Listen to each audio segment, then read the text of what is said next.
Warning, this podcast contains spoilers for the following films. Train to Busan, The Host from 2006, and The Night Eats the World.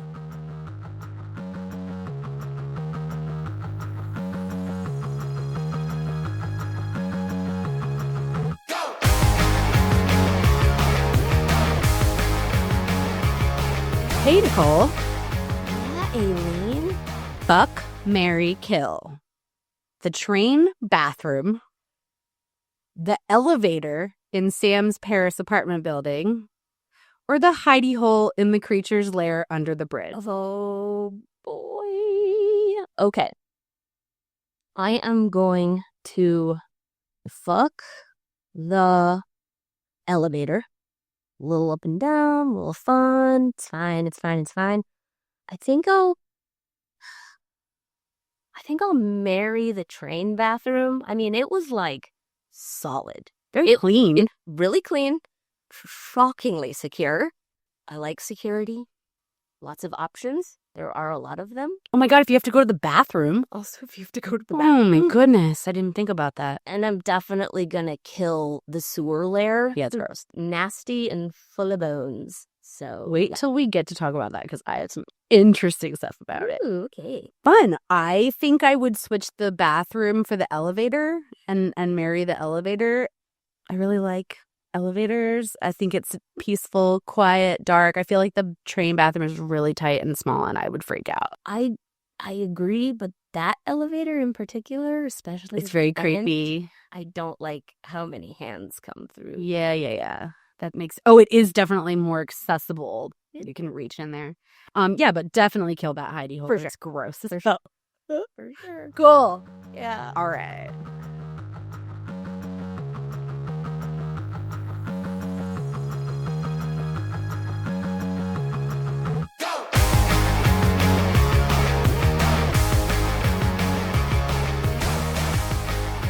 I'm Aileen, that's Nicole, and this is Hear Me Out, the podcast where parental trauma, government failure, and sewer monsters go hand in hand. Today's agenda: eat the rich, save the kid, ignore the protocol. Hi, how are you? Hi, I'm okay. How are you? I'm good. Great. Yeah. I am so excited to talk about these movies. Me too. I'm excited to see you. It's very good to see you, as always. I guess I'm just excited. I'm excited because we actually assigned these movies a minute ago. Yeah. And watched them. Yeah. Like a month? Couple weeks? I'd say maybe even 6 weeks. Wow. It was like Okay. Friday the 13th. It was Friday the 13th. Okay.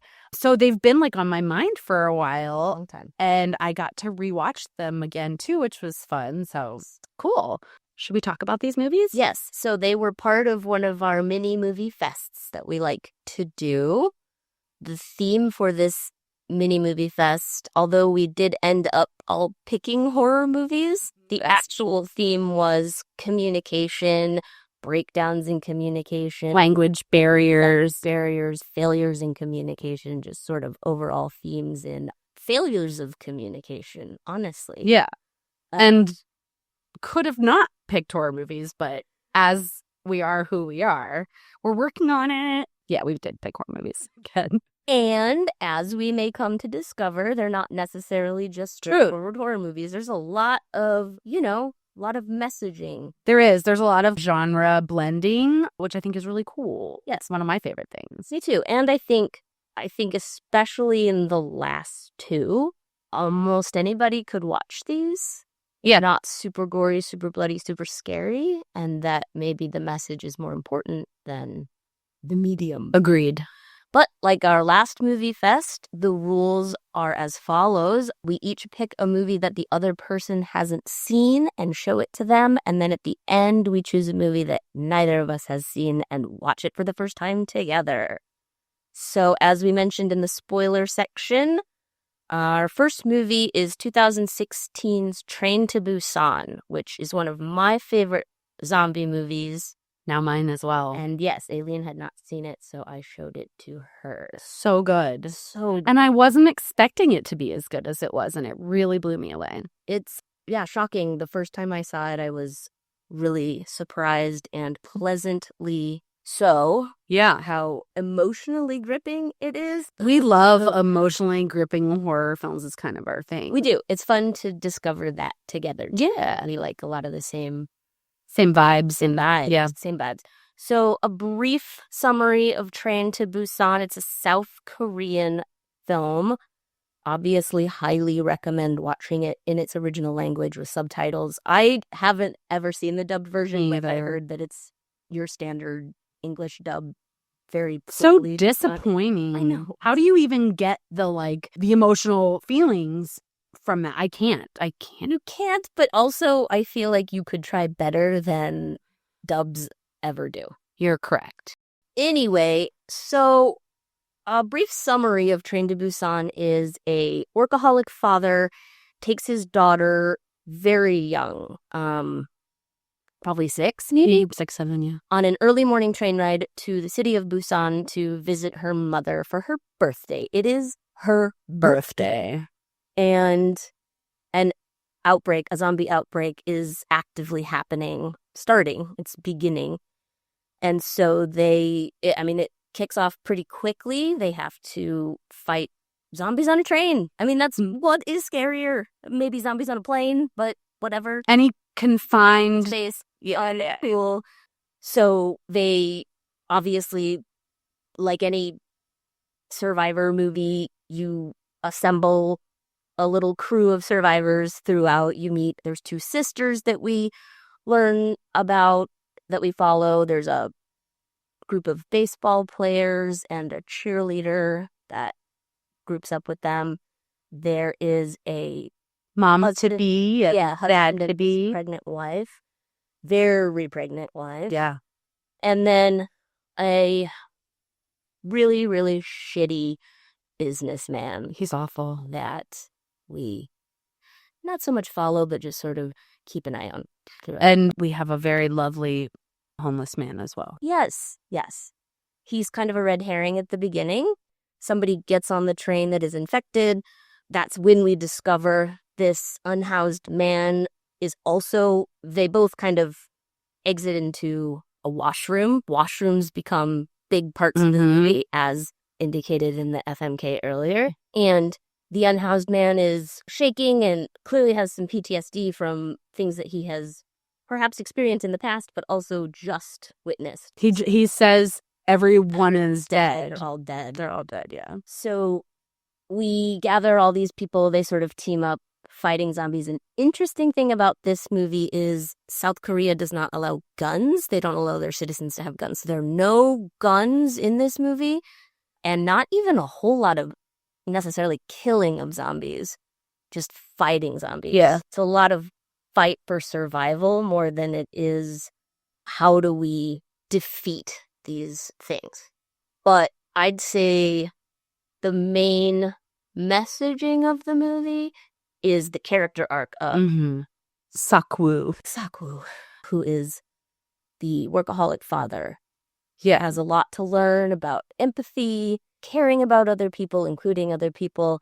Kind of his foil, I guess, throughout the film is this disgusting businessman he's on the track to, if you'll excuse me, he's on the track to become this man if he's not careful.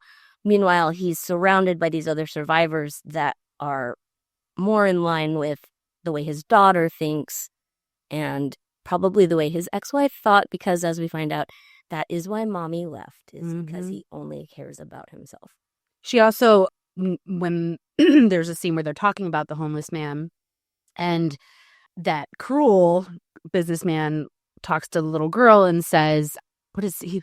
He says, this is what happens when you don't finish school. And she says, my mom says people who say that are bad people. And he says, your mom probably flunked out, which I thought was hilarious. Yeah, that's a good, you can kind of understand mom a little. They've put her in without putting her in the movie. Exactly.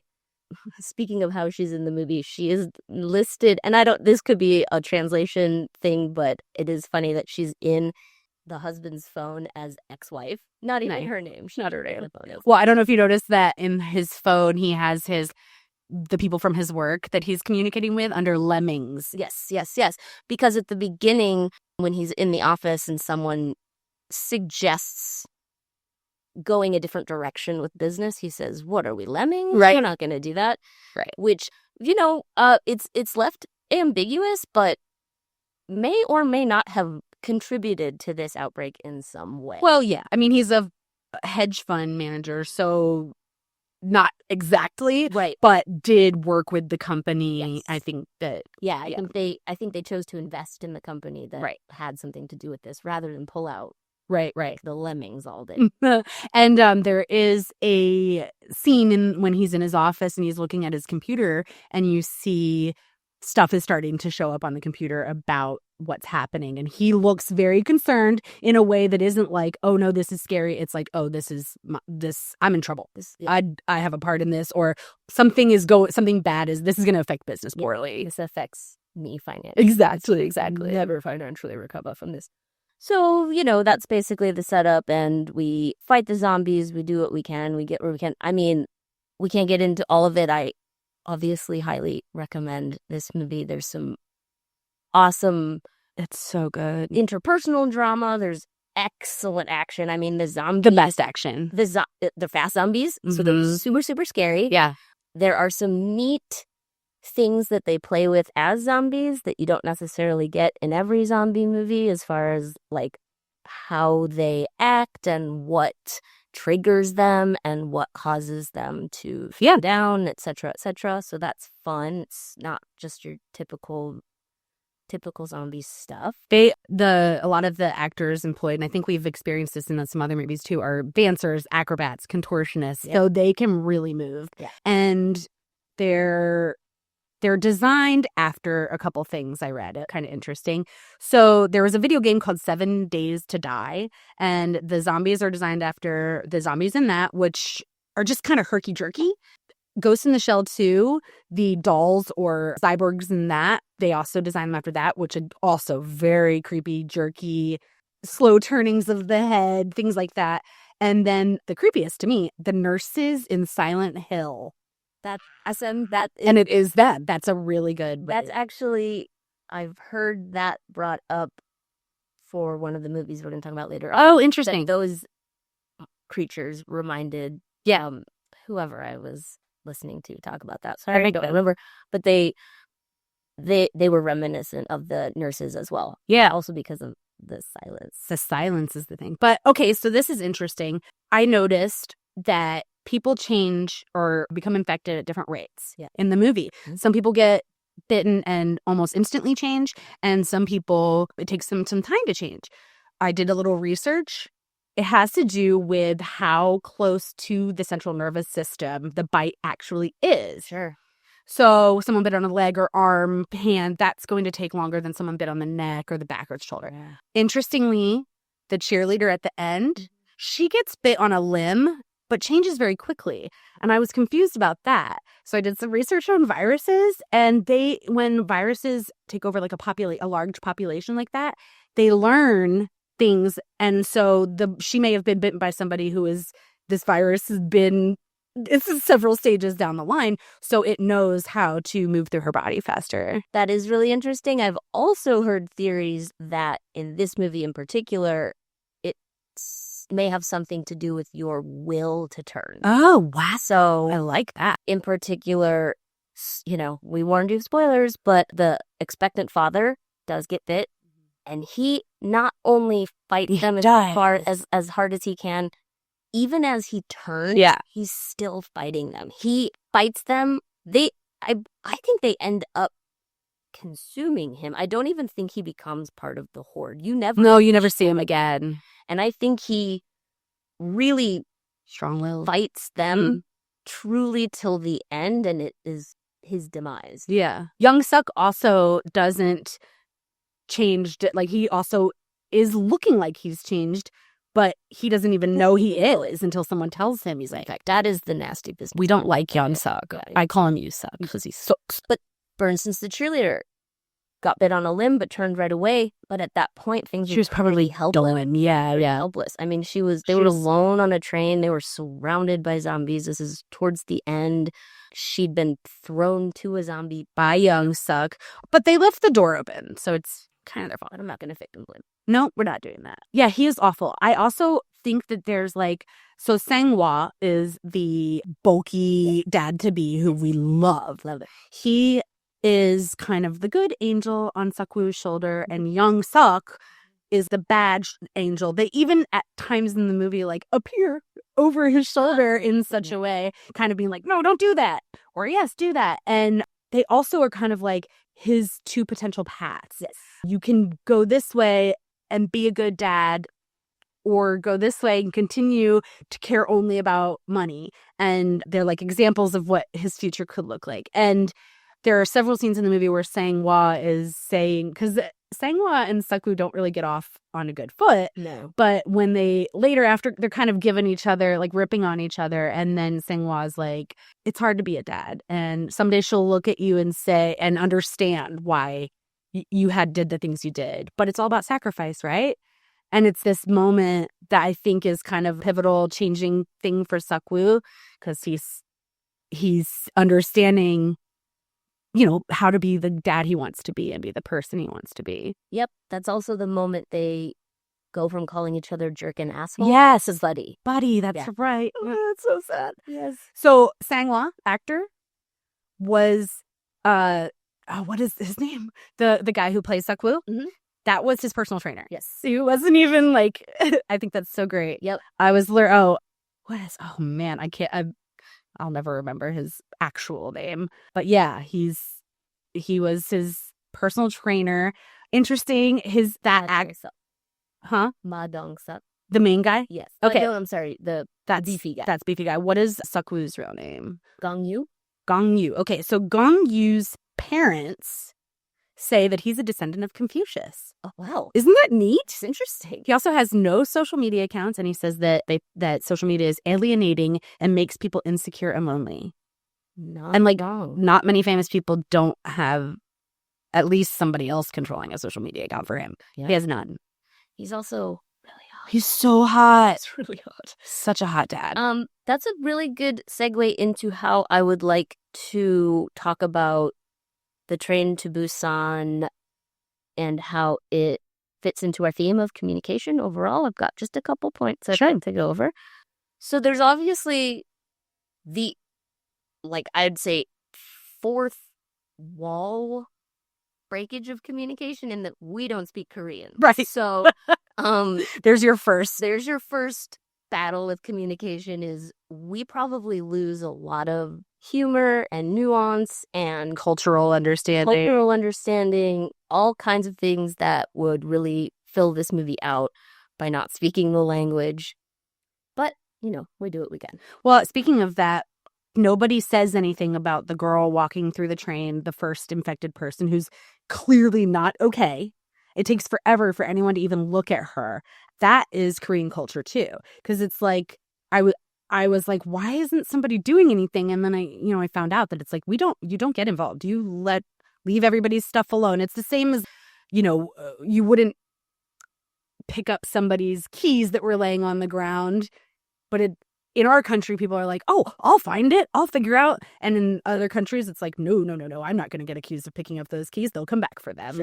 You don't get involved in other people's things unless you absolutely have to. And that's when they do, when it's too far. Yeah. Which also kind of plays into this whole idea that like turning a blind eye to things until they get out of hand is a big problem in human culture, not just Korea. Every culture kind of, it's almost like it just happens and we can't really control it, where it's like, this is really bad. I don't know how to deal with it, so I guess I'll just go on with it like it's not a thing. And then it becomes a big thing. And that's, I feel like, a under the radar kind of cue about the movie, like a little social thing. I thought it was interesting. Subtle, yeah. Yeah. And then within the movie, we basically start off on bad communication immediately. So the opening scene is this checkpoint that a farmer goes through, sort of like a cold open. We don't really interact with these people ever again after this, but a farmer is driven through a checkpoint, stopped, given a little bit of information about what's going on, but not really. He's given basically what he needs to know. He's not given the full story. I don't know even if the guy at the checkpoint has the full story, but essentially somebody knows something and they're not telling everybody. And so he's pressed on through. He ends up hitting a deer. What a shitty day I'm having. Blah, carries on. Doesn't get the deer out of the road. Rude. But I don't know if that's cultural or just rude, but it seems rude. People do that here too. The deer, I know. And then the deer reanimates. Yeah. And which, can we talk about cross-species virus? Because that's crazy. That takes a really long time and a lot of mutation for a virus to be able to cross species. That happens really quickly. It's the first thing in this movie, which is wild. But the fish are killed by it. You see that in the computer screen when Sukwu is looking at stuff. He sees dead fish as a result of this. So it crosses species into mammals, but it doesn't cross into fish. I just thought that was super interesting. Yeah. We also never revisit that. Never. Again. Nope. So it's not that big of a deal. But it's cool. But it is very interesting, for sure. So another beat of poor communication, I would say, is through the government. So not only is the government passing down bad information, they're coming on to the news, they're releasing statements that are saying basically everything's fine, these are rioters, we've got it under control.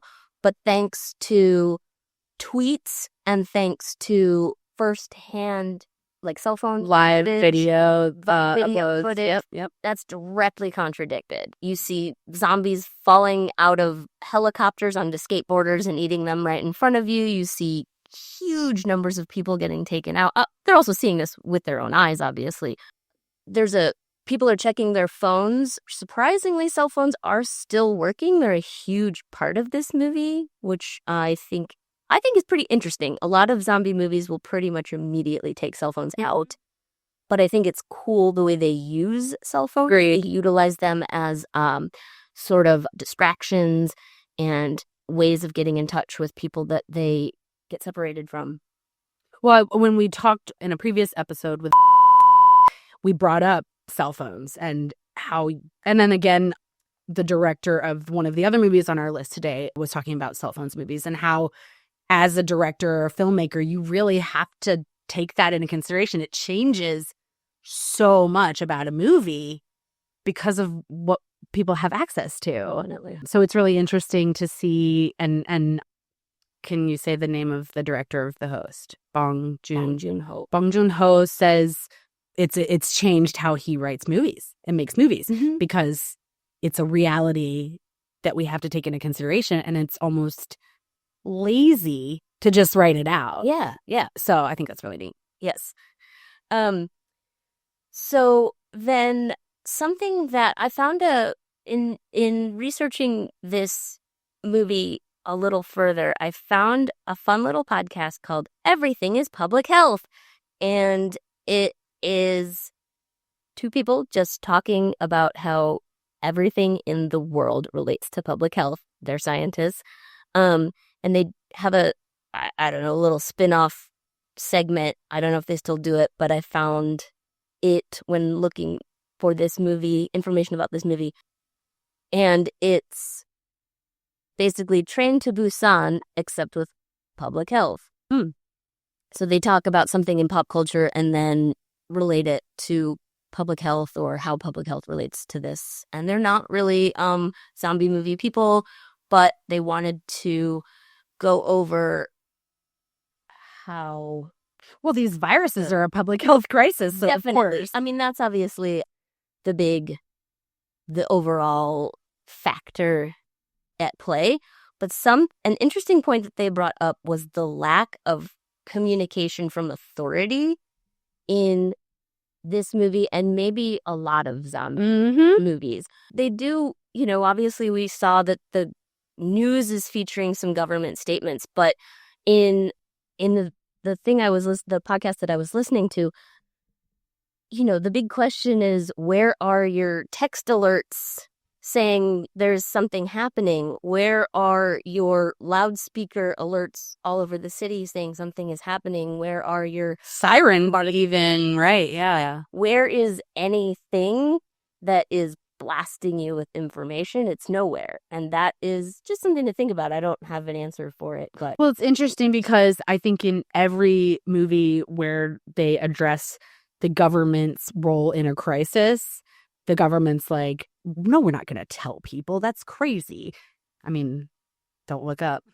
Like that's a common theme. And I think that that's based off of reality. Like, they're not going to tell us the truth if something does happen, because then they have a whole other crisis on their hands. sure.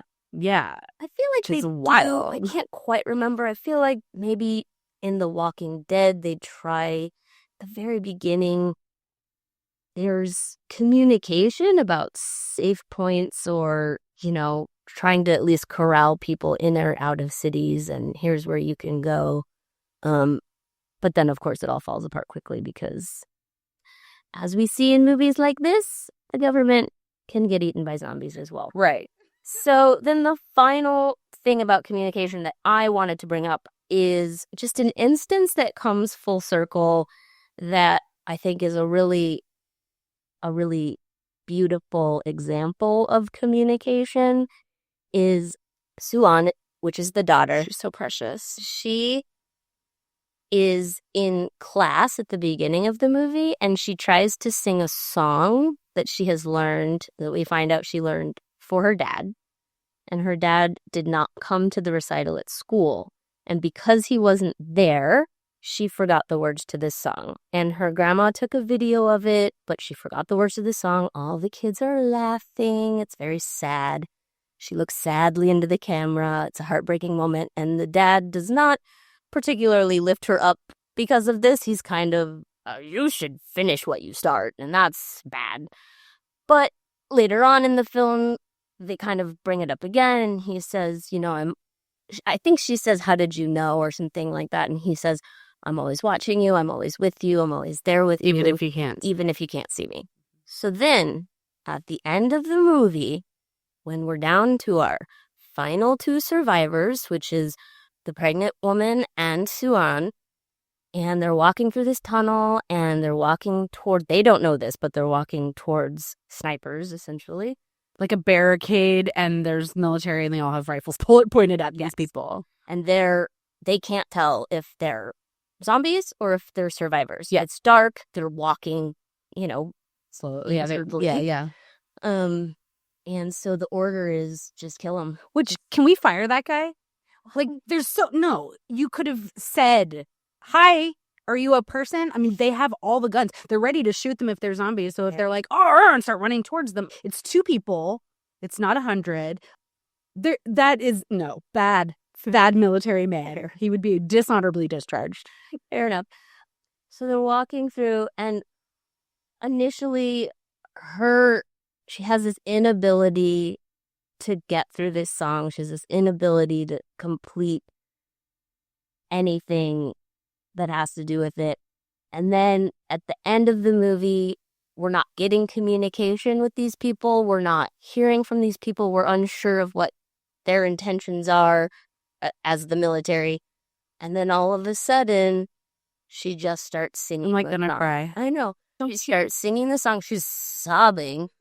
And she remembered all the words. And even though her dad definitely isn't there, she knows that he's with her. And she sings a song. They realize they're human. They run out to them. It saves their lives, essentially. So her dad saved her. Yep. She is the cutest little kid. Can we just talk about 2 of these movies have young female actors in it? And they are outstanding, both of them. Let me just give a few little facts that I found. So this is not the first Zombies on a Train movie. It was one called Horror Express. The original name was Panic on the Trans-Siberian. Came out in 1972. Oh, cool. There is an animated prequel to Train to Busan. It's just short, I think. This is the director's first live-action film. Seoul Station, right, is what the Yes. prequel is. Did I say that? No. What did I say? You didn't say anything. Oh, Seoul Station.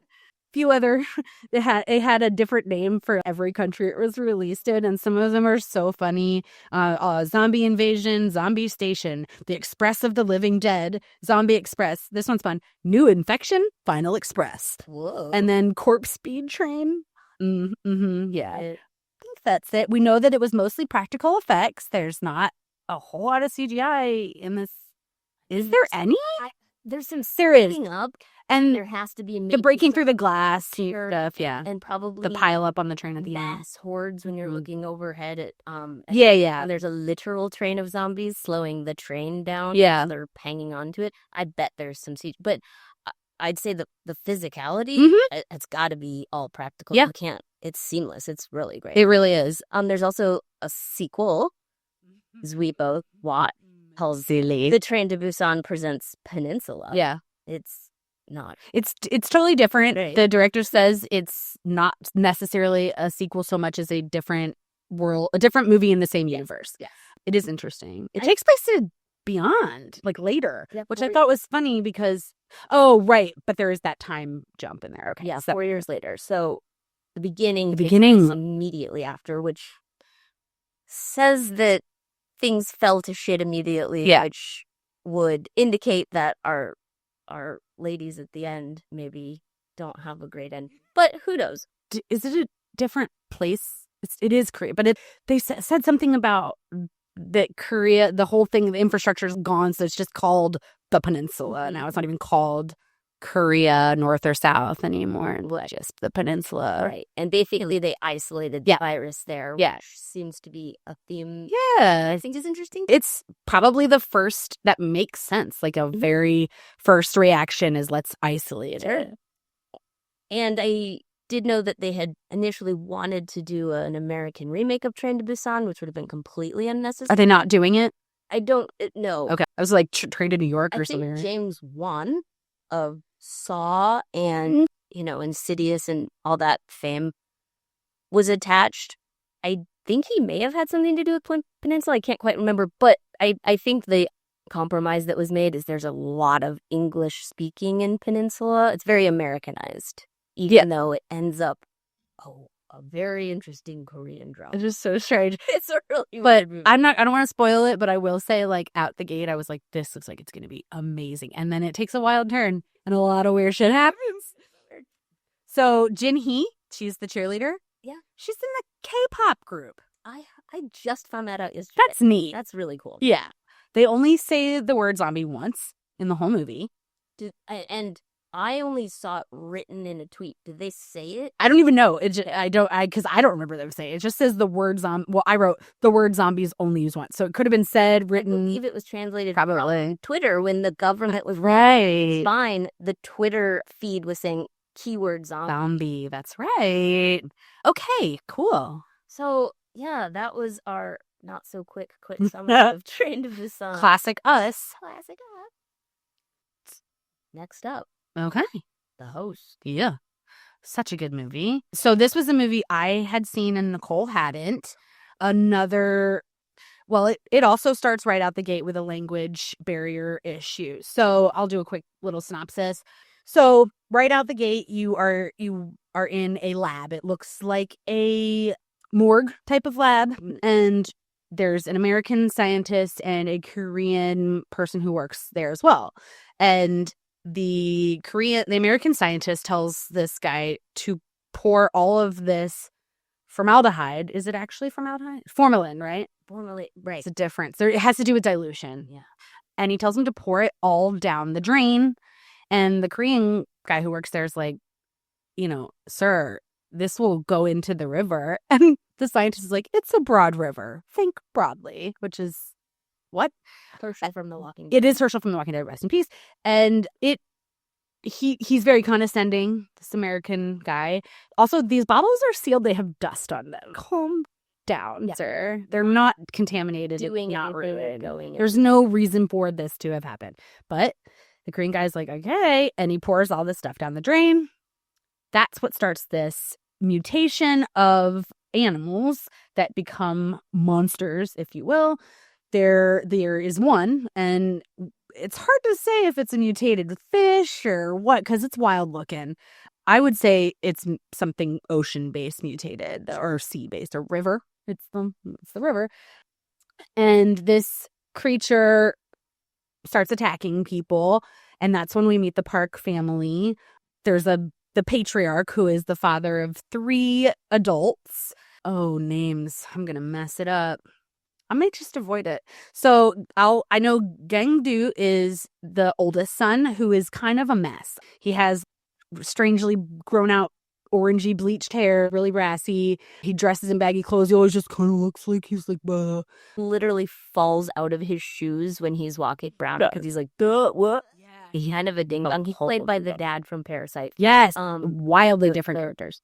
Poor father. Yes. I believe Yeah. Kim family. That's right. And then there's Nam-il, which is... Oh, Nam-il is actually the youngest. So we'll go with Nam-ju first. That's the sister. She is... I don't want to say Olympic, but at least a professional sporting archer. Competitive archer. That's a good one. And then there's Nam-il, who's the youngest, and he is college graduate. He is an ex-activist, I think they say, and a little bit of an alcoholic. So the creature is chasing Gangdu and his daughter. Can you tell me her name? Hyunso, that's right. And ends up losing her. He grabs the hand of someone thinking it's his daughter. It turns out it's another girl. And as he turns around to find her, she's being swooped up by this creature, this giant creature. This creature's wild. It can like hang upside down from the bridge, and it does all this crazy stuff. It's acrobatic. Yes. It's a real showman. Yeah. It's definitely putting on a show for sure. Yeah. So he takes them, and then the family is obviously upset about this. It seems like the government is trying to call this a virus, and they're keeping everybody contained and really blowing up this virus thing. And the family basically escapes this holding to rescue because he gets a phone call. Gangdu gets a phone call from Hyunso and knows that she's alive. He doesn't know where. He just knows that she's alive. So they all break out of this confinement and the quarantine. Because it's like anybody that interacted with the monster potentially has this virus. Right. Quote unquote. So they then go to find Hyunso, and through that process, we lose the patriarch of the family.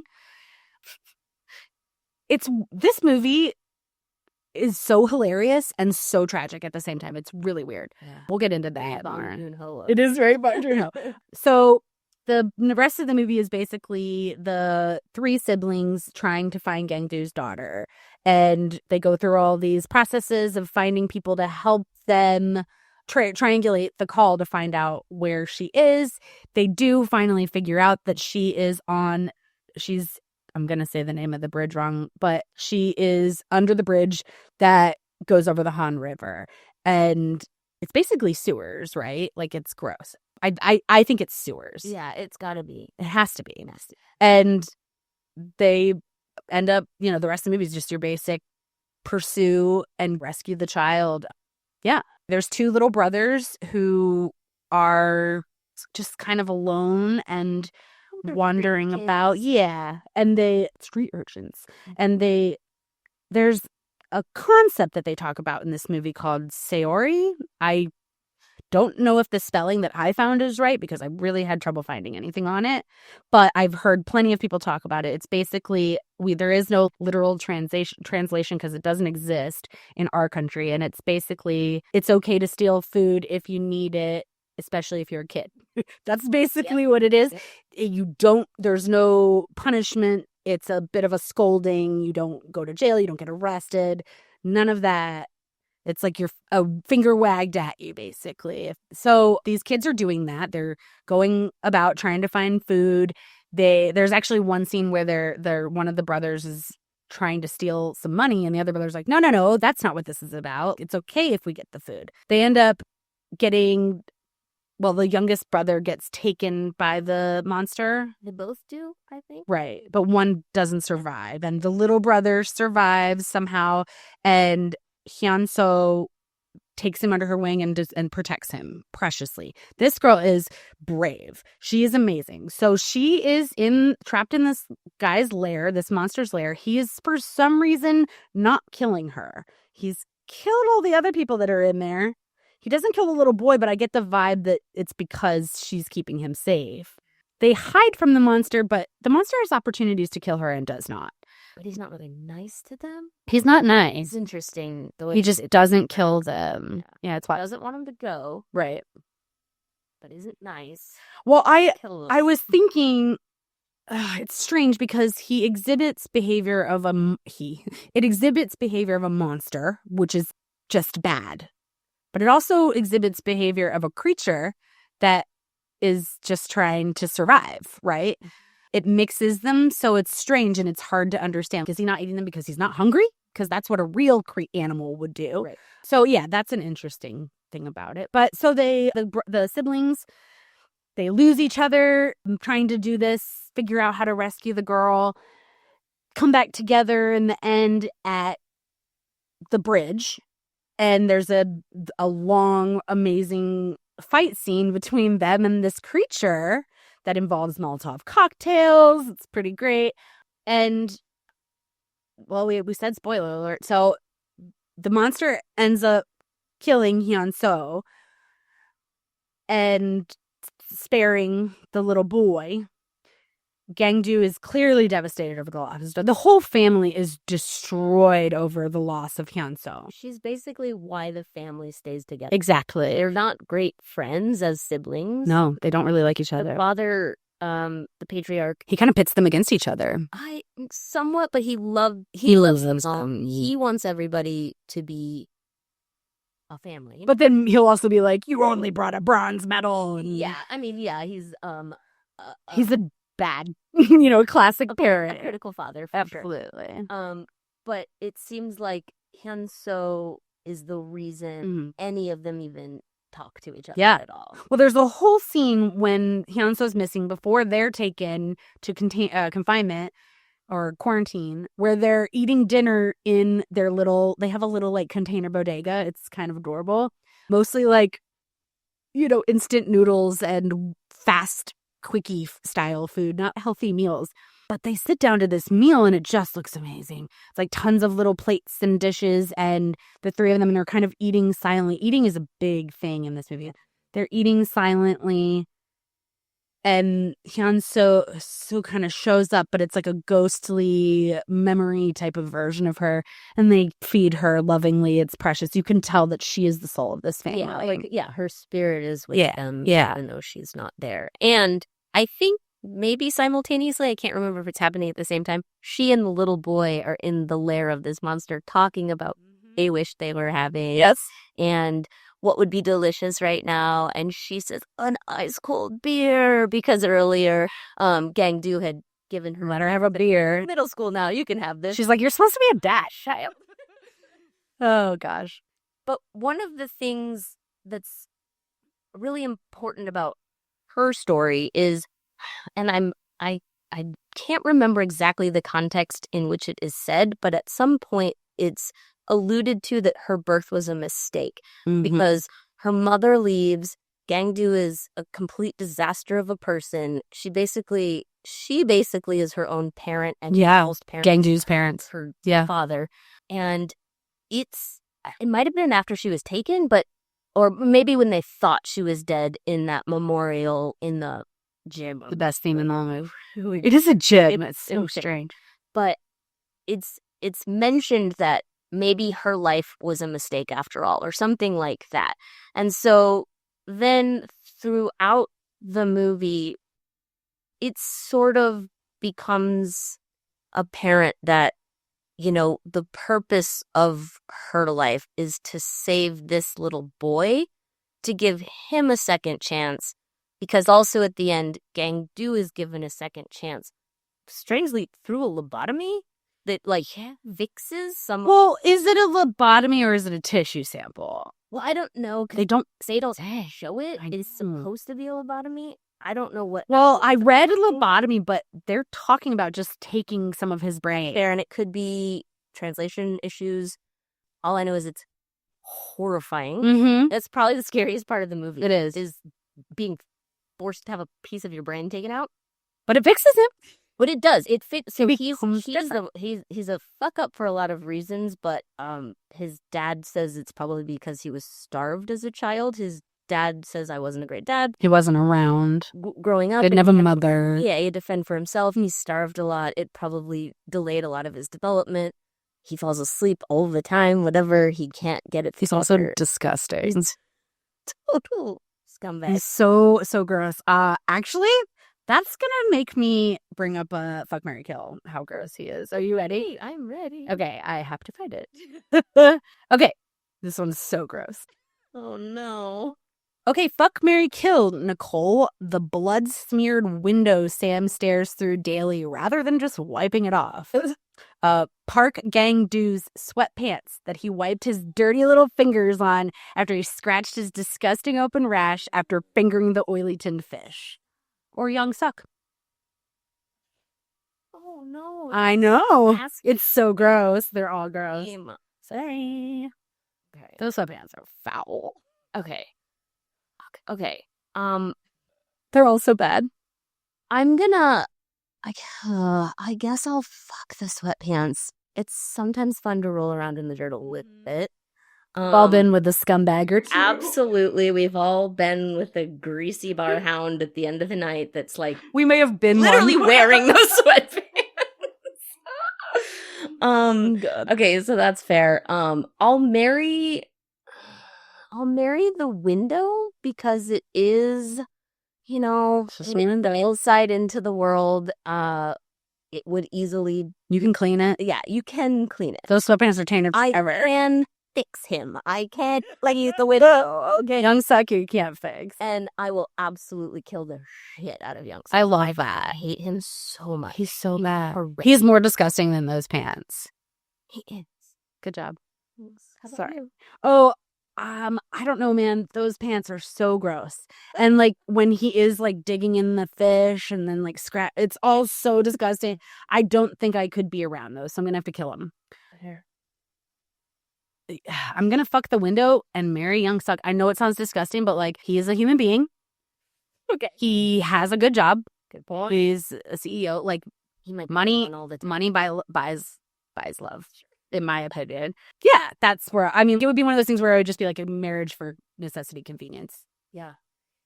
This reminds me of a game I forgot to bring up at the end of Busan. Oh, please. Which is, how could this character redeem themselves? Oh. And my question was, Young Suk. How could that character have redeemed himself? I wanted to choose someone else, but He's the bad guy. he is bad. Yeah. And I want to know all the way up until he becomes a zombie. So he's done all these awful things. He's thrown a cheerleader to the zombies. He's literally gotten multiple people killed. Trying Yeah. to help him. Is there anything? Any redemption? How could he redeem himself all the way leading up to that? At that point? Yeah, I guess Oh, it would be gosh. basically once they get to him On that train train. room. Yeah. in the engine room, Is there anything he could do to redeem himself? wasn't a zombie. Not quite. How could he redeem himself? I mean, he'd have to kill himself. Yeah, Suicide. So too. Just be like, I'm a dickhead. And There's no redemption other than that. yes, here's my bank account. Yeah. Bye. Give me all your money. Yeah. Not that money will matter anymore, but No, but yeah. something. He's the worst. There's no redemption where he lives. Sorry. You can't be responsible for that many deaths, be that cruel, inconsiderate the whole time, and then just after suddenly be like, there's nothing he could do. I can't think of it. Unless he was somehow cure Suk-woo and let him live with his daughter. But how could he? I don't think he could. Yeah, maybe if he could have prevented him from getting bitten, but yeah, there's no way. I agree. He was the biter, so there's no.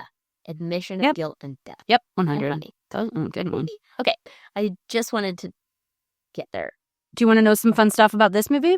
I do. I We'll keep it also brief. just want to make sure we don't forget to mention that the virus isn't real. Right. The American government, admits to themselves, but it's overheard, that they have made this up in an attempt to cover up some things, and in a further attempt to cover up some things, decides to create a quote-unquote solution called Agent Yellow. So racist. Really racist. Did you know that the pod was designed to look like the creature? Because the creature's like, oh, the monster, right? But he's not. It's the us. So they designed the pod to hang upside down, kind of in that same style and look like the creature, because it's the bad guy. It's a full representation of who's really bad in this movie. Interesting. Mm-hmm. Like, yeah, they say T minus whatever, we're going to start spreading Agent Yellow all around to sort of kill anything that has this virus, to sort of put an end to it. No virus, remember. Right. Doesn't exist. And they know. And they know. And then they start releasing it seemingly early. I was a little shaky on that, but they definitely start just killing people. Mm-hmm. That there's protests happening. Yeah. Just start gassing the protesters, essentially, with this poisonous gas. Does it basically Agent Orange? Yes. So it doesn't necessarily kill right away. Yeah, it's gonna fuck you up. Detrimental repercussions. And your kids. Your genitals won't work. So, yeah, okay. Just wanted to... No, it's definitely a necessary thing to say. This is the highest grossing Korean film of all time. Really? Yes. Wow. And Train to Busan is pretty close behind it. Even more than Parasite? Yeah. Which just got named the #1 film of the 2000s. Oh, that's perfect. Yes, by the New York Times. I love that. Yep. I wonder if the grossing has something is like different, is based off of where it like if that's in Korea. I don't know. I think so. Amazing. Yeah, it is awesome. cool. Yeah, Train to Busan was like within the top, like maybe 3 or 5. Yeah, but that's it. Also, like I think they had a $8 million budget and grossed $100 million for Train to Busan. Okay, so oh my gosh, Bong Joon-ho. Bong Joon-ho had the idea for this movie since high school, and it was based off of the actual space, the Han River, and his whole idea was, what if a creature came from a very ordinary place, like Central Park or something like that. So that's where motivation for this movie. And he said he's been thinking about it since high school and just decided to do it, and it worked. Does he hate America? So he says that this was not supposed to be an overtly anti-American film, but it is, because it addresses literally everything that America's done to Korea. It even has sneaky footage of other war stuff in the movie. I mean, I would say that it isn't necessarily overtly anti-American, but it definitely is anti-American military, American government. Yes, 100%. They're liars, or they're inept, or yes, the only good. That's a thing in all his movies, though. Authority is failing, useless, and it takes ordinary kind of downtrodden folks to be the heroes or the protagonist. The only good American is the one at the beginning who immediately dies, who's fighting, and then they use him as a lie. Yes. Okay, so this is interesting. Bong Joon-ho does not shoot coverage. That means anything extra. Like when you're filming a scene, they will shoot it multiple times in different angles, different shots, so that in editing, you can just take something from one shot and something from another shot and put them together. He does not do that. He's like, nope, I plan it well enough. I do storyboards. I'm meticulous. It'll be fine. Isn't that crazy? That's crazy. No, nobody does that. Nobody does that. No, I mean, I believe in Saw, the original Saw.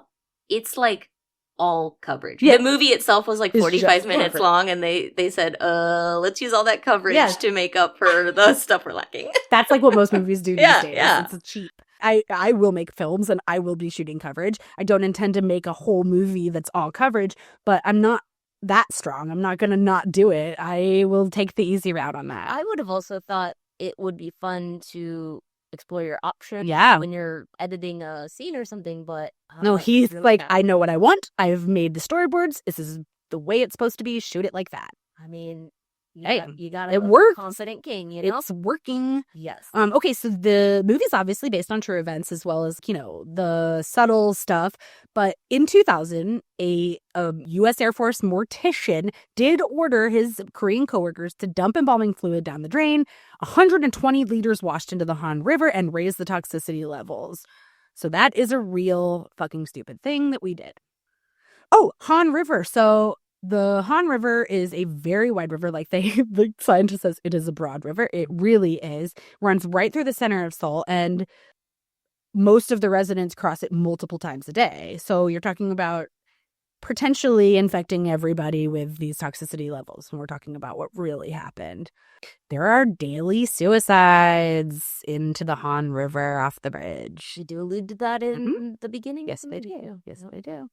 Okay, so Namju, the actress who played Namju, was also in one of his other movies called Barking Dogs Never Bite. And in that movie, the character that she plays says, I want to be on TV. And the first scene that you see Namju in The Host, she's on TV, even though she's blowing it. Okay. There were 500 creatures that were scrapped. Whoa. Because Bong Joon-ho was very involved in the creation.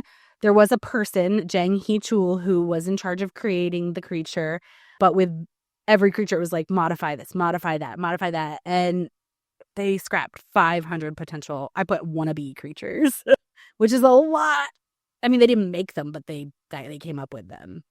All of the underground settings, for the most part, are there. That's where they were filmed. It's the Won-hyo Bridge. And the only one that's a set is the actual lair. Everything else that they film underground is real. They said it was out of necessity. If this was Hollywood, the whole thing would be a set. But we had to do it this way. It smelled really bad. Really, really bad. And this is gross. The assistant production manager, Jun Yob Lee, told the story of how scared the crew was because they knew of a blood-sucking tapeworm that lives in the rotten debris under the Wyeonho Bridge and burrows into your skin, lays eggs, and the larvae spread all over your body. That's scarier than the movie. No, and Namju has to, like, lay in a Yeah. hole for a long time. They gave them, they made sure everybody had all their tetanus and shots. Isn't that wild? Could you imagine? Like, I'd be like, as an actor, Pass. nah, dog. Pass. I think that's it. Yeah. So, did you know that on set, the monster's nickname was Steve Buscemi? Huh. I did not. Why? Does he resemble? So I'd heard that before. This trivia says it is based on Steve Buscemi's screen persona from the movie Fargo. A real shithead. Gross. A real showman and a real shithead. Just a real grody guy. Nasty. Yeah, real scumbag. Like, it's weird that I can look at Steve Buscemi in certain, like, situations and be like, how are you hot right now to me? But not in that movie. Totally. He's a hear me out. He does hear me out. Shit. Okay, well, then I will ask you. Yes. In the movie The Host, how could the American government redeem themselves at the end? At the end? Story. Or I guess at any point, but, they really fuck up, so would there be something back? Yeah, I guess if somebody got in front of a camera and politically and just said, we made a mistake and we are sorry and we will pull our military out of Korea. We're going to stop being the assholes that we've been forever under the name of like, oh, we're going to work together. Stop doing the bad things and get up in front and say, we did it and we're sorry. And it's not true. There's no virus. Clean up this river. We want to fix it. Let's make it better. Yeah, but I mean, again, kill themselves? The whole American government just kills itself. It's fine by me. I'm fine with it as well. Oh my god. Okay. All right. Well, so. Oh, cute. The little boys.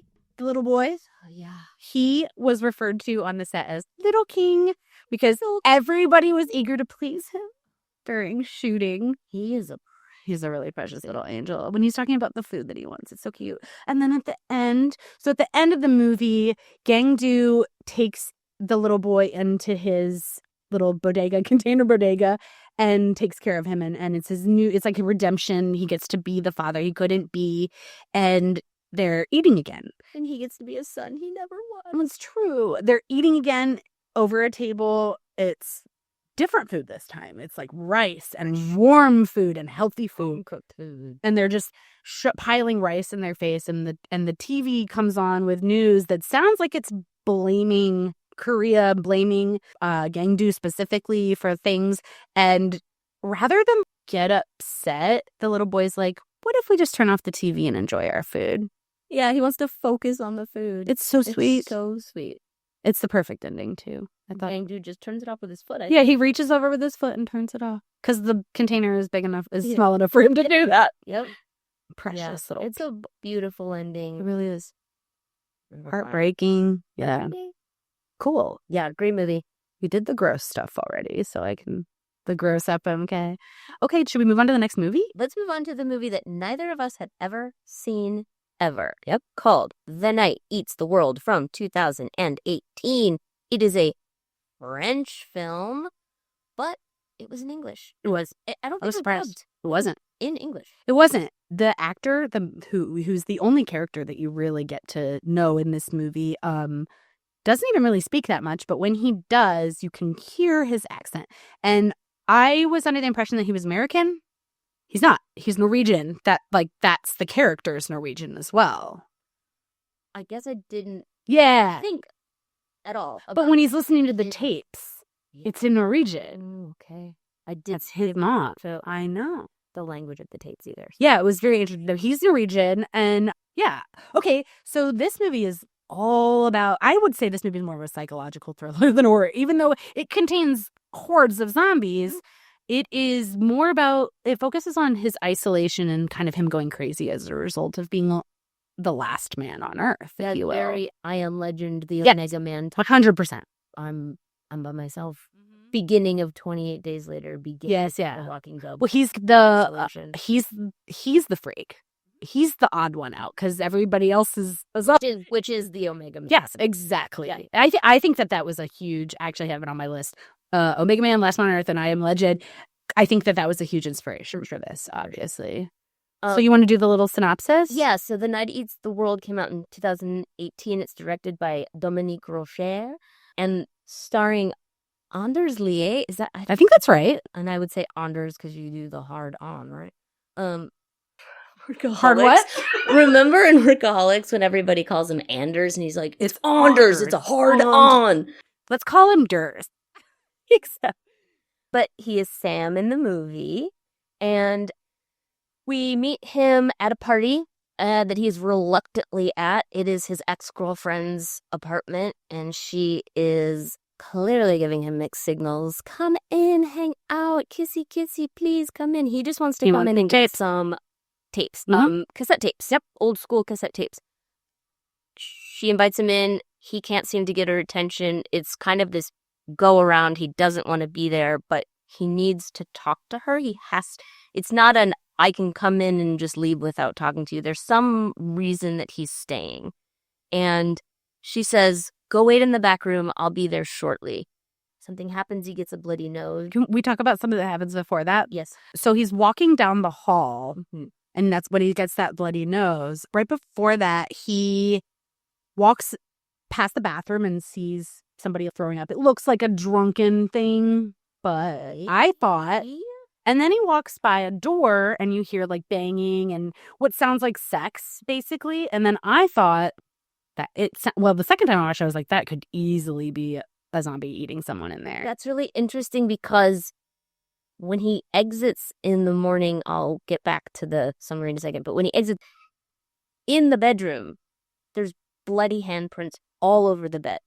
So that's pretty interesting to think about. And also, the party's really loud, and when he finds himself in this back room eventually, the sound of a party and the sound of like people screaming and being upset all kind of very similar. Name. Yeah. So that's a pretty good observation. That just reminded me of a thing. Apparently,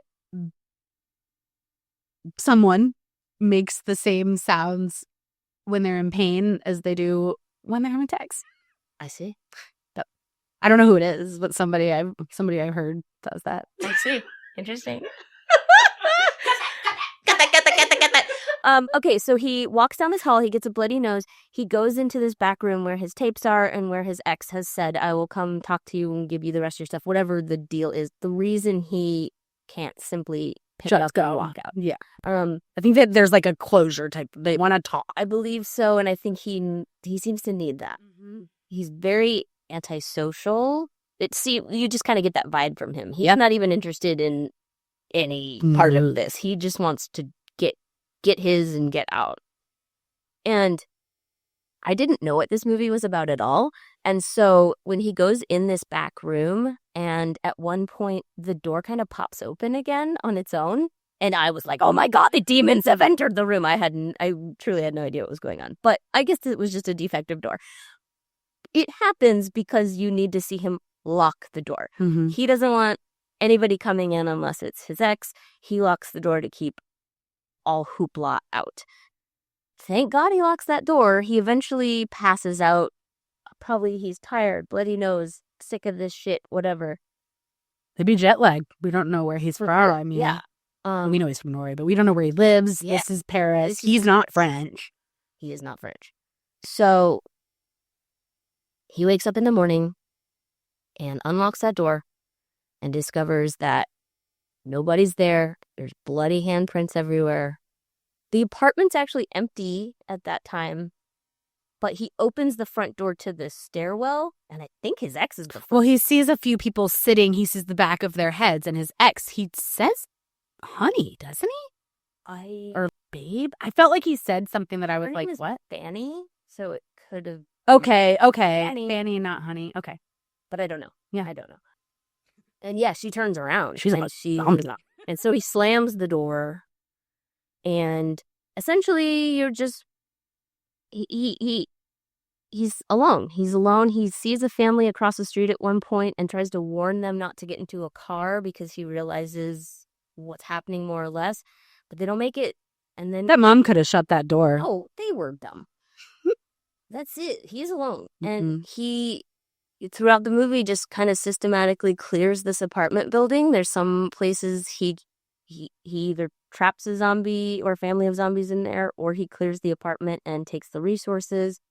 It looks like he's doing it very smartly, in my opinion. I think so. There's a downstairs neighbor, a couple, and it looks like the wife was infected. I think she was tied to the chair, and then at some point the husband, and they're elderly, the husband kills himself with a shotgun. The shotgun blasts through the floor. The floor, yeah. It almost gets... Well, you hear the first one, which is the wife. He kills the wife. And then Sam puts his head down on the floor, and the shotgun blast goes right past his face, practically. Yeah. And the only time he does smart stuff, he looks down and he makes sure that it's safe for him and calls out, I believe. Bangs on the ceiling. To see if anybody's down there, because he knows his apartment is safe, but... Which I guess is his ex's, or he is? Yeah. Or a friend of hers. Or right, whatever. Her boyfriend, maybe. So then he goes down there, he takes the resources and sort of does that throughout, like clears each unit, and eventually finds a zombie in the elevator. Alfred. Quite a bit into the movie. So there's no dialogue for a long time. And... it almost scared me when he talked. And we were like, whoa. Yeah. What happened? Yeah. And I think it might be before he speaks at all. So obviously there's that lack of communication, right? The lack of like any communication coming from our protagonist. But something I found really interesting was the fact that the zombies are silent. So there's no communication even between him and there's nothing. He's getting nothing. He's getting no interaction from anything. But also, those are some of the scariest zombies I've ever seen in my life. Silent zombies? Silent. Not any noise. You hear teeth gnashing, feet on the ground, maybe some scratching, but you literally never hear them moan or nothing. It's just silent. So scary. It's way scarier than any zombie ever. Oh, I mean, it's exactly the opposite of Train to Busan, and I think it might be scarier. I think it's scarier.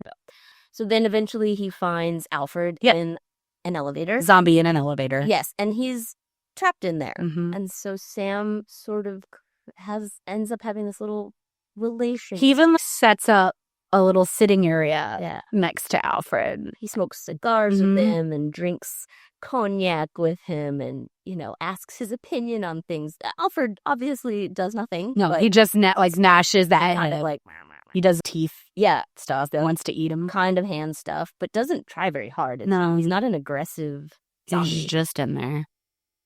And I think the only time, they're wandering around, but like we mentioned earlier, how it's reminiscent of 28 Days Later or The Walking Dead. At first, there's nothing. Mm-hmm. He sees the zombies in the apartment building, but outside, there's not a lot going on. No. And I think he might be looking outside before he looks in the stairwell. I agree. One of my favorite scenes is in one of the apartments that he's clearing, he finds a drum kit. And shockingly, he goes apeshit on the drums. Apeshit. And, really plays the drums. He really does. He's a real musician. And he is a real musician. Mm-hmm. But, really goes for it. Very loudly, which does bring a bunch of silent zombies. But they can't get in. I read a bunch of things where people were like, Sam's stupid. It's like he's not even, trying. Like, why would you do that? And my theory is, as much as he needs food for survival, he needs his music. He's clearly a musician. He creates music from all sorts of objects throughout the movie it's so precious. He's not being stupid. He's saving himself. That's his survival. Yeah. It's part of his survival. Because he makes a lot of really good and smart choices, but you can tell that he will make a choice that appears bad simply because he needs it. And that's one of them. Yeah. That kind of brings me to a little quick question. Sure. It is actually an FMK, but it's a tiny one. So in each of these movies, there's some double threats. Uh-huh. We've got Sam, and he's a musician. Bongju, right? Nope, Namju. Mm-hmm. Namju is an archer. She actually studied to be an archer for the movie. And then Suan, her sweet little song. What's your favorite performance? Because you know how I feel about performances in shows. I get really bummed out when a movie or a TV show involves a performance from the actor. It's unnecessary. That's separate from the show. They get on stage and play a music or something. Is talent for you that you didn't ask for, right? You awkwardly don't want me to shoot, and it doesn't fit all these talents go well with the movie and flow. That when it's unnatural, it makes me want to kill someone. So, what is your favorite of those performances? Man, that's really tough because they're all great. Yeah, they're wonderful. It's not the archery. Yeah, I think that's essential to the story. Probably, it might be the most essential to the plot. Probably the most interesting as far as the actress had to study and train for sure. And Suan could have done anything. She could have said something. She could have sang "Twinkle Twinkle," or she could have done "Hello." They could have done anything to communicate that they're humans. You're right. It didn't have to be a song. It could have been anything. That's so sweet. I love that song. Oh, that's tough. Sam's music gets really sweet and precious too. I love Sam's music. I actually enjoy the song that he makes. I do too. It's like a Rube Goldberg of funny things that he puts together to make sounds, which ends up sounding like a song. And a looper, right? Doesn't he have a looping recorder? No, yeah. Yeah. It's really probably from the kids' room with the drum set, because he there's a lot of stuff in that room that's musical. Mm-hmm. It's really interesting. Oh gosh, I'm going with Sam's music. Okay, well then I'll go with Suan because let's give fair representation to them both. Yeah. And that's a tough call because I'm obsessed with Sam's the passion he puts into it and the almost desperation he puts into the drumming performance. But oh man, I almost can't talk about Suan's performance without crying. I know. I've seen the movie a lot of times, and last night I was just sort of clipping through it and was still sobbing at shit that I've seen dozens of times. I was just like, okay, well. And she really nails the emotion. That actress is so much emotion. Her sweet little cry voice, her voice cracking while she's singing it. I might change my answer. It's so good. And it's so much more Sam's music is obviously vital to the movie and it's really important, but that movie wouldn't be the same if Suan hadn't sang that one song at the end. So cute. Okay. I think we both chose Suan. I mean, but a really close second. It is really close. Really close second. Also, way to go on that archery. That's really hard. Wonderful archery. I mean, and it took your brother fucking up it was all a comedy of errors that led to the perfect such a storm to fell the mighty monster, whatever. Right.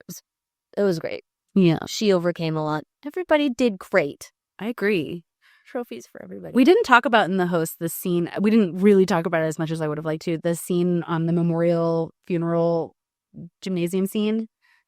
Guys, if you haven't seen this movie, you don't have time, you have like 10 minutes, just go watch that freaking clip because it is so interesting how hilarious it is in its sad bits. Right. I feel like actually it probably sums up the vibe of the movie really well. It's you are feeling for them and you are really, really sad. They truly believe that she's gone. They don't know yet that she's not. That's their little soul of their family. Like siblings in a way that's totally unnecessary, but it's grief-stricken. It's very relatable, yeah. It's relatable, but it's also the way they're doing it is.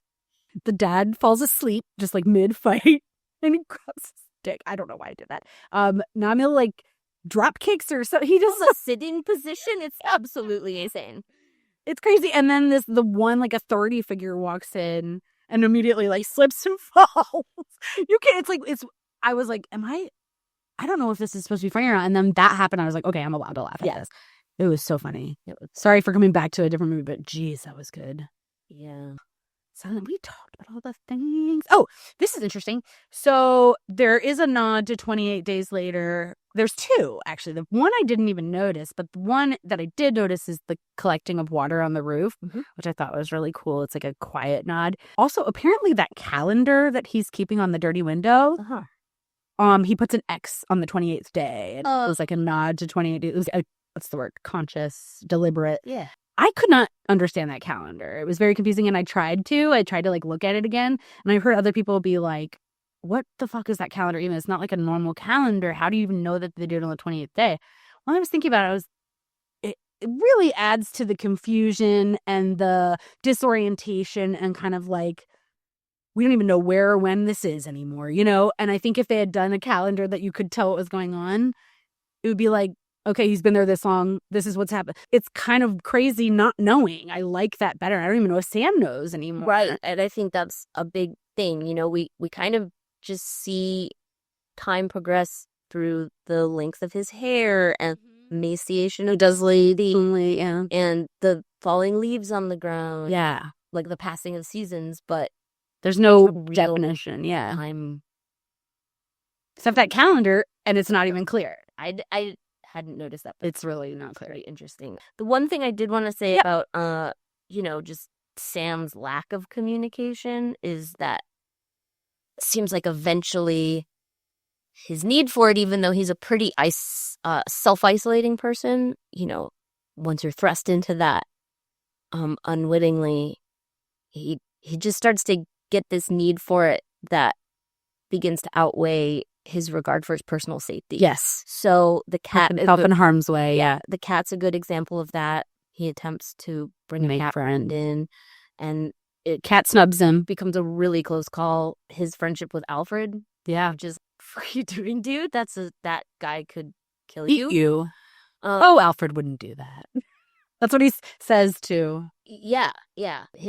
He replays these tapes over and over and over just to hear voices, and you hear his mom connection, and like when he was younger, and that was sweet. Anything. We stopped at the when he finds the drum set. We can tell the story. Sorry, no, I did. I totally dragged him. So he finds his drum set. He plays, and he comes back to the drum set later and plays louder again, and almost purposely brings zombies. And I think he's lonely. And I think that is another way that his need for any kind of interaction is starting to outweigh his regard for personal safety. And that's what I was saying earlier. And I was like, it seems like he's not making good choices about his safety. And that's because his needs are weighed priority. And right now his priority is not going insane anymore. Yeah.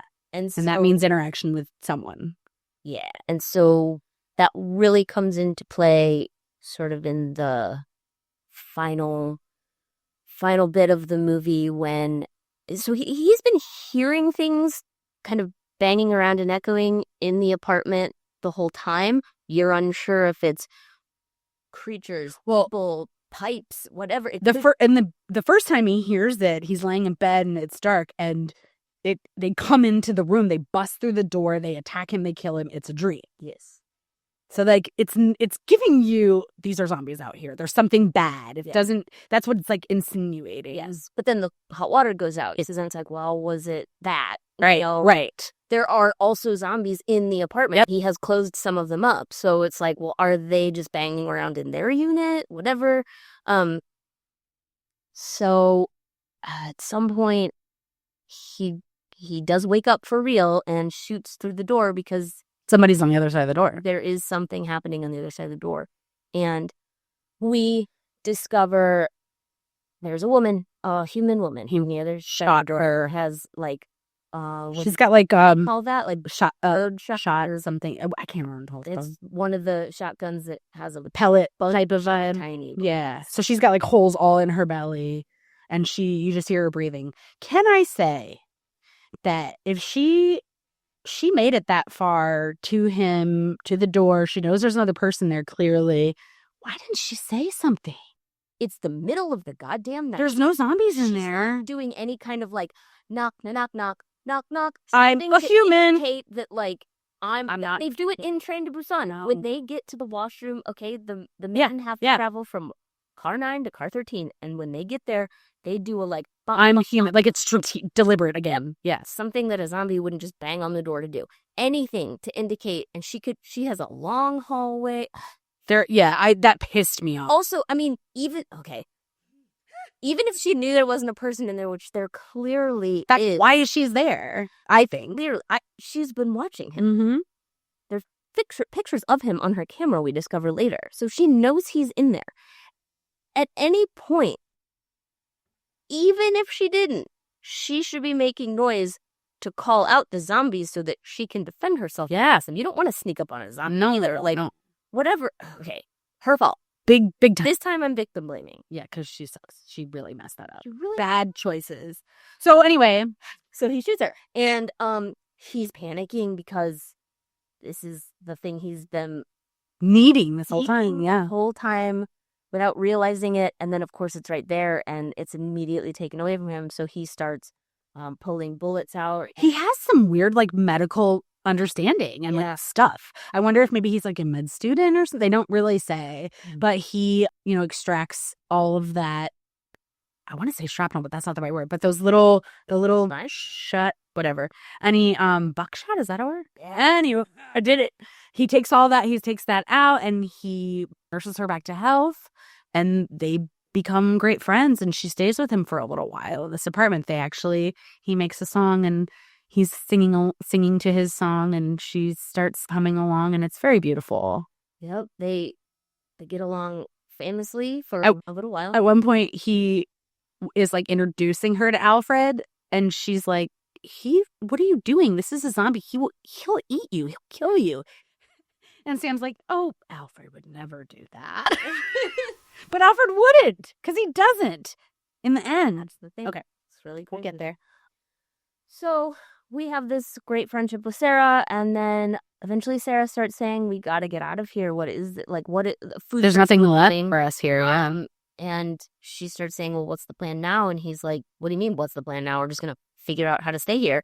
And she disagrees. She thinks she's been moving the entire. She says she travels from the rooftops, and she's been on the move the entire time this has been happening. However long that's been, it's at least been months. So he denies. He says, "No, I'm not doing this." They have a little bit of a fight, not really a fight, but they disagree. Yeah, and they kind of are in separate places in the house. And he comes out and is like, "Sarah, you know what? You're right. We should go." So he's looking for her and he can't find her. He opens the room to where she's been staying, and you see that Sarah died when he shot her. And he hallucinated their friendship. The whole relationship has been in his head. Yeah. So he's fully snapped at this point. Yep. But I think he then realizes, I do got to get the fuck out of here. So Sarah has basically been his subconscious, telling him to get out. keeping him company, Yeah. and then realizing this isn't working anymore. Yeah. And I'm dying, and I'm gonna die here. And so, yeah, he gets it together and figures out what to do and how to do it, and then And he leaves. he does it, and that's the end. And it pans out so you can see the whole like city, Paris, or wherever it is, Paris. I think. Yeah, the Eiffel Tower's in the back. Yeah, that's right. It pans out and you see it's all the same. He's just gonna do the same thing at the next place and the same thing at the next place. But did we see sign of it? You hear church bells, I think. That's right. Yeah. So there's a little There's glimmer hope. of hope. Right. It could be again, The Walking Dead. There's church bells that are on timers. You don't know, but could be somebody. It's worth something. It's worth exploring. Yeah.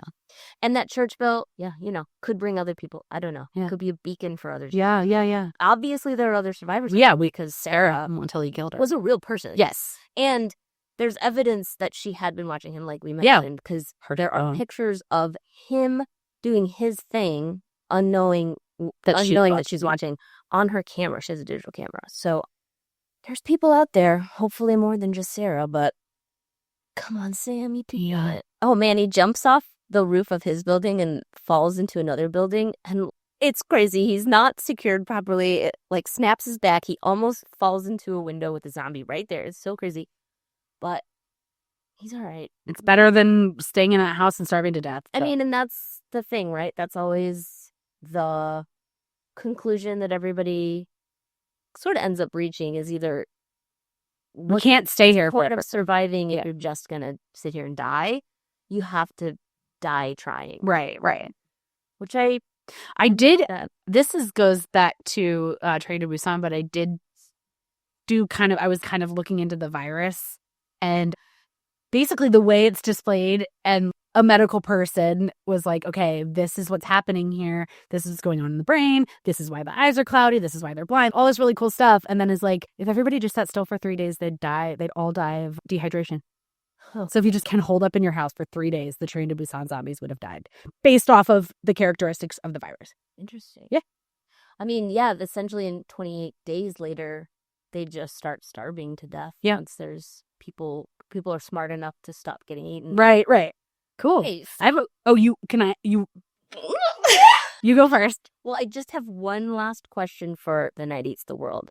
And that is, how can this character redeem themselves? And I've got to ask you, how could that cat have redeemed itself in the movie? What? He totally should have just gone in with Sam. He would have I think that would have solved a lot of problems. Because maybe all the problems. He would have found his buddy, his companion. And even if he still had to leave, he could just pop it in a backpack type of vibe or be like, run alongside me. Obviously, the cat was fine. Obviously, the virus doesn't jump mammal to mammal. Right. At least not yet. Not in this world. Yeah. So the cat could have come with him. I know. Yeah. He could have backpacked the cat. The cat could have just... could have roofed. The cat could have... A quiet place. The third one or third one. The cat just follows her a lot of time. It's in her bat tote or just walking along with them. So did you catch on in The Quiet Place that the cat's name is Frodo and her name is Sam? I did. So wonderful. We're talking about another movie. I know. Okay, I got a question. Okay, please. Would you rather be in an apocalypse-ship with someone who cries during zombie attacks or someone who flirts with everybody else in the survival bunker? Oh, no. Well, do I get flirted with too? I mean, you're in an apocalypse-ship with this person. They just happen to flirt with other people. I get. Do you understand what an apocalypse-ship is? Now I do. I was like, am I just is that just what the group is? Okay, got it. I also just slammed my head on the bookcase, so sorry if you heard that. And sorry to your head and brain cells. I'm obsessed with that term. Apocalypse-ship? Yeah, me too. Did you come with I coined it. Trademark. Yep. Okay. I think I would... Honestly, I think I'd rather go with the flirt. Agreed. The flirt. What is wrong with somebody us? to well, no, listen. It's not all bad. I do think somebody that would boost morale and like maybe help with confidence and keep it could obviously get annoying and it would probably piss me off. Yeah. But we could also have a chat Yeah. about like, listen, yeah. Or you just open it up and flirt back with all the other people. I mean, why not? fair. Right? Fair is fair. Fair is fair. But if That's what I'd somebody be just was a mess the whole time, that's not helping. That's No, not you're it's not. nothing but a detriment to the situation. Right. It's also just really unhot. Get it fucking together. Can we talk about how unhot it is when I'd men rather. cry at like crying over an emotional thing? That's fine. Cry. But I'm scared. Cry makes me want to hurt someone. Yeah, you get that sometimes. Right. Certain situations specifically. You do not get to do that anytime anything bad is happening. I got another would you rather. Yep.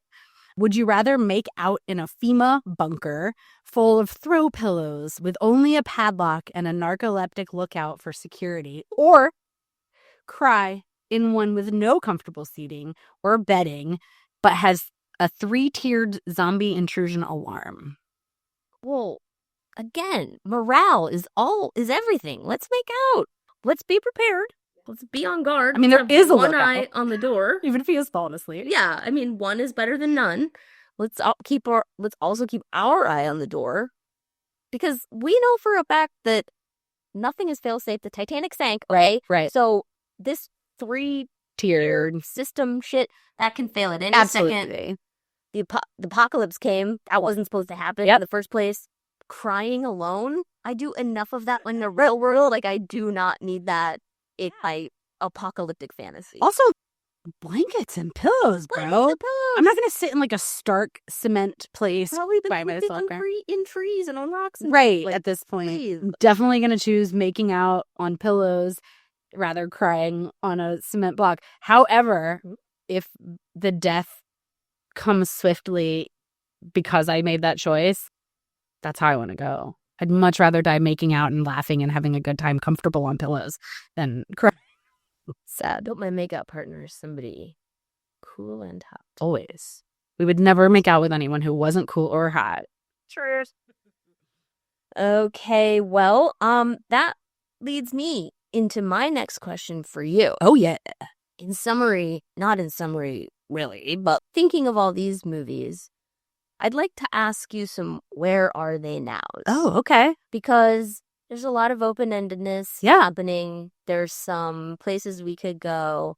So let's start with Train to Busan. Okay. I would like to know where you think Suan and Seongkyung, Good one. what happened to them? Peninsula notwithstanding, Right. because we're not We're going to exactly leave sure that what out. happened. You know, they get saved by the military, hopefully. Yeah. What do you think happens from there? Okay. I think there's a 28 weeks later type of situation where clearly the military is doing something. So maybe it's a much smaller scale, but there's a safe haven. And I think that Suin stays with Seongkyung. Sorry, Sure. you can call it expected mother. With the mom-to-be and helps her, and it becomes like her daughter, and her sister, the baby. Oh, by the way, the baby's a girl, apparently. Yep. And they're sisters, and they are not. It's not perfect, but they're thriving, and they love each other, and they have a family. So And they become the cutest little zombie fighters ever. Yeah. The little girls, and Sue-Ann teaches her that song, and that becomes the thing they sing as a family. I love that. I see them like slaying zombies and singing it at the same time. Hello. What a cute song to pick. So And her little sweet. tears through it. Okay, I'll never get over it. Okay, so then where are they now? Gangdu and Siju, which is the little Little boy. boy. What happens to them after they turn the news off? It does sound like they're trying to maybe enemy of the state Gangju, but he's at this point still a free man, still doing his thing. What happens? Well, the American government redeemed themselves. Yes. So I think that Gangdu and Siju are doing what they're doing. And that in the end of that movie, they run the little bodega cart or whatever. I don't know what you call it. It looks like a train container, like a shipping container, but it's clearly a little Food kiosk. yeah, that they live in. But I think they're quite happy. I think that they're just doing the same thing, very simple life, but Gengdu's clearly in a different state of mind, and they're doing okay. Yeah, he doesn't eat the tentacle off of the squid. No, and he makes healthy food for dinner, and little boy goes back to school, and I think simple is the way to go. Yeah. I think they both like that, but successful. Yes, successful. I like that. Yeah. That's good. And then what happens to Sam? What happens to Sam at the end of the night? Well, we'll say he goes to that church, or he heads that way, and I just want to stay positive. So he's at the church. The bells keep ringing. There's no one there, though, when he gets there. But the bells ring on a timer, and it brings slowly a couple more people, and they turn it kind of into a safe haven. They stay there in this church because it's secure and it's big. But they do kind of the Walking Dead style excursions where they'll go out together and gather things they need. And, he's got a group now. So I love it. I think that would be ideal. Great. Do you have any other? No, I like that. I want the best for Sam. I really do. I want the best for everybody in these movies too. I just love them. Such emotional movie. I know. It's really great though. I don't mind a movie where everybody dies, but these ones really tugged at the old heartstrings. They certainly did. Cool. So if that's it, I've got one last FMK for us. Let's do it. It's a big overall, and it's, in summary, fuck, marry, kill. Fast train zombies, a mutant pollution river monster, or slow, completely silent zombies. Okay. I'm going to fuck the fast zombies on the train. They look like they're contortionists and dancers and acrobats. They know how to lay it down. I think it'd be a really fun night. I want to get out of there quick, though, because they're scary. I'm going to marry the slow, silent zombies. I know it's weird because they're so scary, but I think of Alfred. Yeah. I don't think that Alfred doesn't kill him in the end when he has the opportunity to. Alfred just goes home. Yeah. To study. Yeah. Interesting. It is interesting. So, and it really happens. I don't think it's an illusion. Another hallucination. I agree with you. Yeah. So I think that maybe there's a potential for a long-term thing, even if it is between bars, bars between us.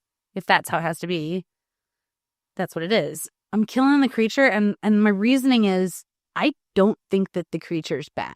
I think it's a victim of the problem that happens as well, and I think killing it would be the humane thing to do. That's fair. What about you? I think I would also fuck the train zombies. Like you said, what a blast. I think I would marry the river monster because I do think he's a victim of his circumstances. It's circumstance, whatever. And I think if provided sustenance and security, it's lashing out in a way that's like, I don't know how to survive. Yeah. I'm doing what I can. This is all I know. You made me. Yeah. I was just a fish. Yeah. If I was able to set it up for success, peaceful success, I think we could live in harmony. Agreed. And I'll probably kill those slow zombies. They're scary. Fuck off. I don't want one sneaking up on me. I like to know what's going on at all times. I like to be aware of where my partner is at any given moment. I like the heads up of when you're coming home or sure. when you're leaving. I don't like this quiet sneaking around. Quiet show up. Yeah, you're right. It's never fun.